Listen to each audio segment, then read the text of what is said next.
ನಾನು ಇವತ್ತು ಬಿಜಾಪುರ ಜಿಲ್ಲೆಯಲ್ಲಿ ದ್ರಾಕ್ಷಿ ಬೆಳೆಯುವಂಥದ್ದು ರೈತರು ಯಾವ ರೀತಿ ದ್ರಾಕ್ಷಿ ಬೆಳೀತಾರೆ ಅದರಲ್ಲೂ ವಿಶೇಷವಾಗಿ ನಮಗೆ ಬಹಳ ಅತ್ಯಂತ ಆತ್ಮೀಯರು ಹಿರಿಯರಾದಂತಹ ಮಾಜಿ ನಿಗಮ ಮಂಡಳಿಯ ಅಧ್ಯಕ್ಷರು ರುದ್ರಗೌಡರ ತೋಟಕ್ಕೆ ನಾನು ಬಂದಿರತಕ್ಕಂತಹ ಒಂದು ವಿಚಾರವನ್ನು ಸಂಪೂರ್ಣವಾಗಿ, ಆಮೇಲೆ ದ್ರಾಕ್ಷಿ ಯಾವ ಥರ ಬೆಳೀತಾರೆ, ದ್ರಾಕ್ಷಿ ನೋಡಿ, ಈಗ ಉದಾಹರಣೆಗೆ ಇದೇ ದ್ರಾಕ್ಷಿ ಗಿಡ ಒಂದು ಬೆಳೆ ಬರುತ್ತೆ, ಮತ್ತೆ ಈ ಕಟಾಪ್ನ ಇಲ್ಲಿ ತಗೊಂಡ್ರೆ ಮತ್ತೆ ಇನ್ನೊಂದರಲ್ಲಿ ಚಿಗುರುತ್ತೆ, ಈ ಥರ ಸುಮಾರು ಈ ರೀತಿಯಲ್ಲಿ ದ್ರಾಕ್ಷಿಯನ್ನು ಬೆಳೀತಾರೆ. ಬನ್ನಿ ಅಣ್ಣ, ಎಷ್ಟು ವರ್ಷ ಬೆಳಿಬೋದು ಅಣ್ಣ ಇದು ದ್ರಾಕ್ಷಿ?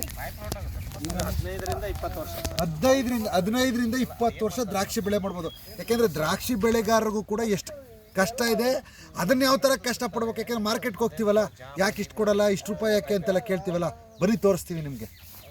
ಬನ್ನಿ ಇದಕ್ಕೆ ಹೋಗುತ್ತೆ 50 ರೂಪಾಯಿ ಕೆಜಿ.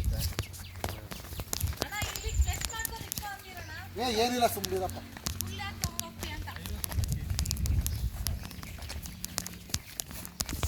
ಈಗ ನಿಮಗೆ ದ್ರಾಕ್ಷಿ ಪ್ಲ್ಯಾಂಟನ್ನು ನಾನು ತೋರಿಸ್ತೆ.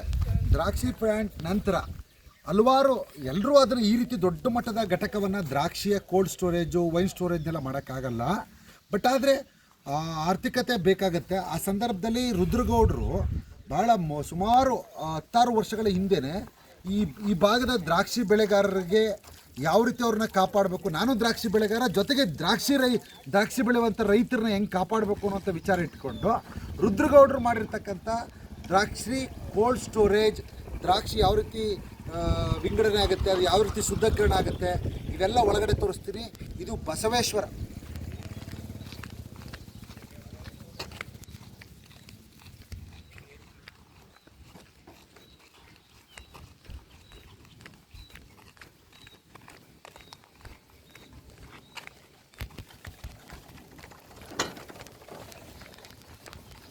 ಮೊದಲನೇದಾಗಿ ಇದು ಎಲ್ಲಿದೆ ಅಂತಂತಂದರೆ ಬಿಜಾಪುರ ಜಿಲ್ಲೆಯ ಜಮಖಂಡಿಗೆ ಹೋಗ್ಬೇಕಾರೆ, ಬಿಜಾಪುರದಿಂದ ಜಮಖಂಡಿಗೆ ಹೋಗ್ಬೇಕು. ಎಂಥ ಕ್ರಾಸ್ ಅಣ್ಣ ಇದು?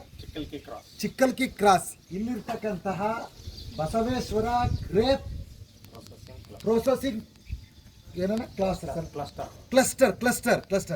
ಬನ್ನಿ, ಇವರು ನಮ್ಮ ರುದ್ರಗೌಡರು ಮಗ, ಎರಡನೇವರು. ರಾಜಶೇಖರ್.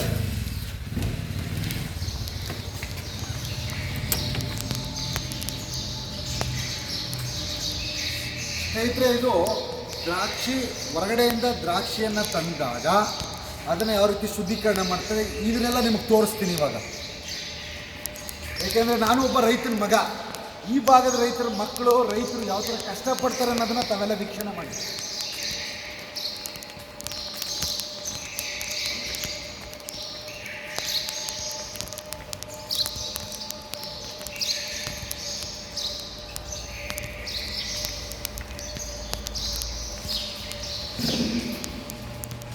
ಇದು ಕಾಣ್ತಾ ಇದೆ ನೋಡಿ, ಇದು ಹೊರಗಡೆ ಪ್ರೊಸೆಸ್. ರೈತರು ಟ್ರ್ಯಾಕ್ಟ್ರಲ್ಲಿ, ಟೆಂಪೋದಲ್ಲಿ ಎಲ್ಲಿಂದ ಬರುತ್ತೆ ಅಲ್ಲಿಂದ ತರ್ತಾರೆ. ಅಲ್ಲಿಂದ ಬರುವಂಥ ದ್ರಾಕ್ಷಿ ಇಲ್ಲಿಗೆ ಬರ್ತದೆ, ಒಣಗಿಸ್ಕೊಂಡು ತೊಗೊಂಡು ಬರ್ತಾರಲ್ವಣ? ಹೌದು, ಒಣಗಿಸ್ಕೊಂಡು ತಗೊಬರ್ತಾರೆ. ಬನ್ನೆಣ್ಣೆಯಲ್ಲಿ ಒಣಗಿಸ್ಕೊಂಡು ಇಲ್ಲಿ ತಗೊಬರ್ತಾರೆ. ಒಣಗಿಸ್ಕೊಂಡು ತಗೊಬಂದು ದ್ರಾಕ್ಷಿಯನ್ನು ಇದರೊಳಗಡೆಗೆ ಹಾಕ್ತಾರೆ. ಇಲ್ಲಿಂದ ಮೇಲ್ಗಡೆಗೆ ಡಂಪ್ ಆಗುತ್ತೆ. ಇದು ಜರ್ಮನ್ ಮಿಷಿನ್ಗಳು, ಇವೆರಡು ಜರ್ಮನ್ ಮಿಷಿನ್ಗಳು. ಇಲ್ಲಿಂದ ಬಂದಾಗ ಇಲ್ಲಿ ಕಾಳು, ಕಸ, ಕಡ್ಡಿ ಇದನ್ನೆಲ್ಲ ತೆಗೆದು ಮತ್ತೆ ಫಿಲ್ಟರ್ ಆಗಿ ಬರ್ತದೆ. ತದನಂತರ ಇಲ್ಲಿ ಬಂದಾಗ ಏನಾದರೂ ಗಟ್ಟು ಕಬ್ಬಿಣದ ಐಟಮ್ ಸಿಕ್ಕಿದ್ರೆ ಅದು ಕಟ್ಟಾಗಿದೆ. ಯಾಕೆಂದರೆ ದ್ರಾಕ್ಷಿ ಬೆಳಿಬೇಕಾದ್ರೆ ಎಲ್ಲ ವೈರಿಂಗ್ ಎಲ್ಲ ಮಾಡಿರ್ತಾರಲ್ಲ, ಅದರಿಂದ ನಂತರ ಮೆಟಲ್ ಡಿಡೆಕ್ಟ್ ಆಗುತ್ತೆ.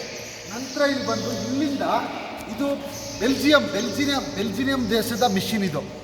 ಈ ಮಿಷಿನಲ್ಲಿ ಏನಾಗುತ್ತೆ ಬನ್ನಿ ತೋರಿಸ್ತೀನಿ. ಇಲ್ಲೇನೇನಿದೆಯಣ್ಣ? ಕಲರ್ ಮತ್ತು ಲೇಸರ್. ಕಲರ್ ಸಾರ್ಟರ್ಡ್ ಅಂದರೆ ಇಲ್ಲಿ ಇನ್ಕ್ಲೂಡಿಂಗ್ ಕ್ಯಾಮ್ರಾನು ಇದೆ ಅಲ್ವಣ? ಕ್ಯಾಮ್ರಾ ಲೇಸರ್ ಇದೆ. ಇಲ್ಲಿ ಪೂರ್ತಿ ಶುದ್ಧೀಕರಣ ಆಗುತ್ತೆ. ಸೈಜ್ ಎಲ್ಲ ಗೊತ್ತಾಗುತ್ತೆ. ಈ ರೀತಿ ಆದಮೇಲೆ ಈ ರೀತಿಯಾಗಿ ಬರುವಂಥದ್ದೇ ಇದು ದ್ರಾಕ್ಷಿ. ನೋಡಿದಿರಲ್ವಾ? ಇದು ಒಂಥರ ಕ್ವಾಲಿಟಿ. ಈ ರೀತಿ ಒಂದು ರೀತಿ ಕ್ವಾಲಿಟಿಯ ದ್ರಾಕ್ಷಿ ಇದಾಗುತ್ತೆ, ಒಣ ದ್ರಾಕ್ಷಿ ಆಗುತ್ತೆ. ತದನಂತರ ನೋಡಿ, ಇದು ಒಂದು ಕ್ಲಾಸ್ ಕ್ವಾಲಿಟಿಯ ದ್ರಾಕ್ಷಿ ಆಗುತ್ತೆ. ಇದಾದಮೇಲೆ ಇವನ್ನ ಈ ರೀತಿ ಪ್ಯಾಕ್ ಮಾಡ್ತಾರೆ. ಇವನ್ನ ಪ್ಯಾಕ್ ಮಾಡಿ ಅಲ್ಲೆಲ್ಲ ಏನಣ್ಣ ಒಳಗಡೆ ಸ್ಟೋರ್ ಅದು ಸೇಮ್ ಪ್ರೊಸೆಸ್ ಸೇಮ್ ಪ್ರೊಸೆಸ್, ಇದೆಲ್ಲ ಯೂನಿಟ್ ಸೇಮ್ ಪ್ರೊಸೆಸ್ಸು, ಸರಿನಾ.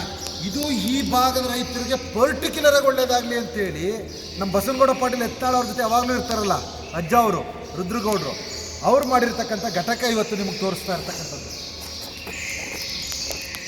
ಯಾಕಂದರೆ ರಾಜಕಾರಣಿಗಳು ಬರೀ ರಾಜಕಾರಣ ಮಾಡೋದಲ್ಲ, ರಾಜಕಾರಣಿಗಳು ತಮ್ಮ ಮಕ್ಕಳನ್ನು ಬೆಳೆಸೋದಲ್ಲ. ಯಾವತ್ತೂ ಕೂಡ ರಾಜಕಾರಣ, ನಾನು ಆ ಭಾಗದಲ್ಲಿ ರಾಜಕಾರಣ ಮಾಡ್ತೀನಿ ಅಂದರೆ ಆ ಭಾಗದ ರೈತರಿಗೆ, ಆ ಭಾಗದ ಜನರಿಗೆ ಅನುಕೂಲ ಆಗುವಂಥ ರೀತಿಯಲ್ಲಿ, ಆ ಭಾಗದ ರೈತಾಪಿ ವರ್ಗಗಳಿಗೆ ಅನುಕೂಲತೆ ಆಗೋ ರೀತಿಯಲ್ಲಿ ಈ ರೀತಿ ರುದ್ರಗೌಡರು, ಅದು ನಮ್ಮ ಬಸವನಗೌಡ ಪಾಟೀಲ್ ಯತ್ನಾಳ್ ಅವರು ತುಂಬ ಆಪ್ತರು ಕೂಡ. ಇದೇ ಥರ ಬಸವನಗೌಡ ಪಾಟೀಲ್ ಯತ್ನಾಳ್ ಅವರು ಕೂಡ ದೊಡ್ಡ ಮಟ್ಟದಲ್ಲಿ ಬಿಜಾಪುರದಲ್ಲಿ ಸಿದ್ಧಸಿರಿ ಸಂಸ್ಥೆ ಮೂಲಕ ಮಾಡಿದ್ದಾರೆ.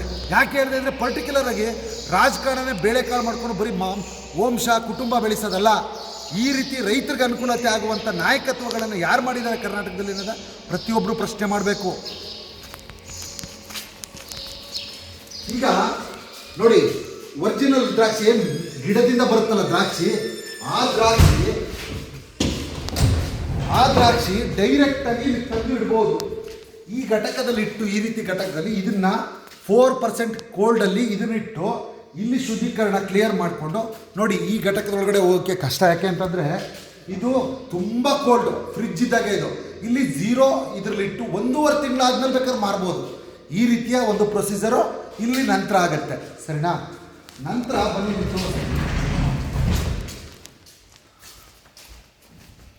ಸರ್ ನೆಟ್ವರ್ಕ್, ಸರ್ ನೆಟ್ವರ್ಕ್ ಬರಲಿ ಅದೆಲ್ಲ ಆಗ್ತಾ ಇದೆ. ಇಲ್ಲೇನು ಕೇಳಿ ಸರ್, ಇದು ಕೋಲ್ಡ್ ಸ್ಟೋರೇಜ್. ನೋಡಿ ಅಲ್ಲಿ ಬಾಕ್ಸ್ ಆಯ್ತಲ್ಲ, ಎಲ್ಲ ಒಣದ್ರಾಕ್ಷಿಯ ಬಾಕ್ಸ್ಗಳು ನೋಡಿ. ಉದಾಹರಣೆಗೆ ರೈತರು, ಇವರೊಬ್ಬರು ರೈತರು,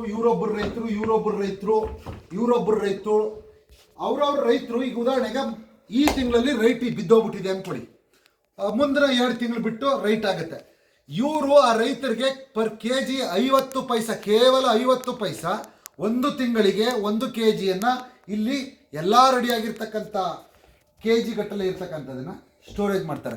ಯಾವಾಗ ರೈಟ್ ಬರುತ್ತೆ ತದನಂತರ ಆ ರೈತ ಹೇಳಿದ ಟೈಮಲ್ಲೇ, ಈಗ ಉದಾಹರಣೆಗೆ ನಂದೇ ಐಟಮ್ ಇರುತ್ತೆ, ಈ ಟೈಮ್ ಮಾರಲ್ಲ ಸ್ವಾಮಿ, ನಾನು ಇನ್ನು 5 ತಿಂಗಳು ಬಿಟ್ಕೊಂಡು ಮಾರ್ಕೋತೀನಿ ಅಂದರೆ ಎಸ್, ಅಲ್ಲಿವರೆಗೂ ಇಲ್ಲಿಟ್ಟು ಅವ್ರು ಹೇಳ್ದಾಗಲೇ ಕೊಡ್ತಾರೆ. ಆದರೆ ಇವರದೇ ಆದಂಥ ಬ್ರ್ಯಾಂಡಲ್ಲಿ ಇದು ಬಸವ ಒಣ ದ್ರಾಕ್ಷಿ, ಇದು ಇದೇ ಥರ 3 ಸ್ಟೆಪ್ಸ್ ಇದೆ ಇದು ಸುಮಾರು, ಸರಿನಾ. ಇದು ದೊಡ್ಡ ಘಟಕ ಇದು, ಸರಿನಾ. ಈ ಭಾಗದಲ್ಲಿ ಈ ನೋಡಿ, ಈ ಥರ ಇದೆಲ್ಲ ರೈತರದ್ದು, ಇದು ಇವ್ರದ್ದು ಇರ್ತದೆ ಓನಾಗಿ, ರೈತರದ್ದು ಇದು, ಸರಿನಾ.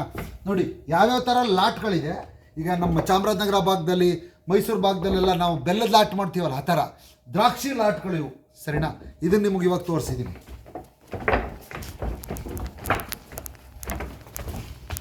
ಇದು ನೋಡಿ, ಇದು 3 ಸ್ಟೆಪ್ಸ್ ಹೆಂಗೆ ಒತ್ಕೊಂಡು ಹೋಗೋಕ್ಕಾಗುತ್ತೆ ಅಂತಂದರೆ ನೋಡಿ, ಈ ಥರ ಬಾಕ್ಸ್ ಇಡೋದು, ಬಾಕ್ಸ್ ರನ್ ಆಗುತ್ತೆ, 1 ಫ್ಲೋರ್ 2nd ಫ್ಲೋರ್ ಈ ಥರ ರನ್ ಆಗುತ್ತೆ. ಇದೇ ಥರ ಮೇಲ್ಗಡೆನೂ ಕೂಡ ಸ್ಟೋರೇಜ್ಗಳಿದೆ.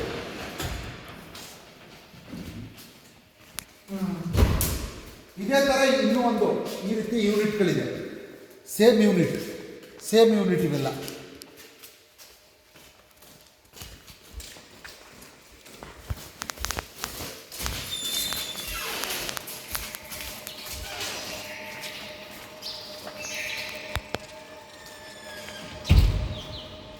ಬರುತ್ತೆ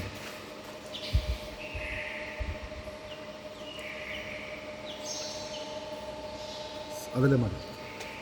ಈ ಥರ ಇದೇ ಸಂಸ್ಥೆ ನಾವು ಬಂದಿರತಕ್ಕಂಥದ್ದು, ಇದೇ ಸಂಸ್ಥೆ. ಬನ್ನಿ.